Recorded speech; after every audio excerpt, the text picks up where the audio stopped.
ଏଇ ତ କିଛି ବର୍ଷ ପୂର୍ବରୁ ଦେଖିଥିଲି ଧଳା ଚାଦରରେ ଘୋଡ଼େଇ ହୋଇ ହାତକୁ ଆର ହାତରେ ଛନ୍ଦି ଅଚେତ ଅବସ୍ଥାରେ ଶୋଇଥିବା ଗୋଟେ ମଲା ଶରୀରକୁ ବୋଉ କହୁଥିଲା ତୁମେ କୁଆଡ଼େ ଭଲ ଅଭିନୟ କରିପାର। ମୋତେ କିନ୍ତୁ ଲାଗିନଥିଲା ସେଦିନ ତୁମେ ଅଭିନୟ କରୁଥିଲ ବୋଲି।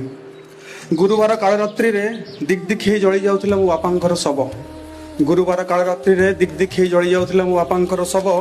ମୁଁ ତାଙ୍କ ଜୁଇରେ ନିଆଁ ଲଗେଇ ଘରକୁ ଫେରିଲା ବେଳକୁ ବୋଧେ ରାତି ପାଇଁ ସକାଳ ହେଇସାରିଥିଲା। ସେଦିନ ମଶାଣି ଭୂଇଁରେ ତୁମେ ଜଳୁଥିବା ନିଆଁ ଧାସରେ ମୁଁ ମଧ୍ୟ ଜଳୁଥିଲି ଅହରହ। ଆମ ଭିତରେ ଫରକ ଖାଲି ଏତିକି, ତୁମେ କାଠ ଉପରେ ଜଳୁଥିଲ ଆଉ ମୁଁ ତୁମ ଯନ୍ତ୍ରଣାର ନିଆଁ ଜଳୁଥିଲି। ଆଠପଟ ପାଣି କାଚ ନାହିଁ ମୋ ବହୁତ ଫୁଲେଇ ହୁଏ ବୋଲି ସେତକ ସାଥିରେ ନେଇଯାଇଥିଲି।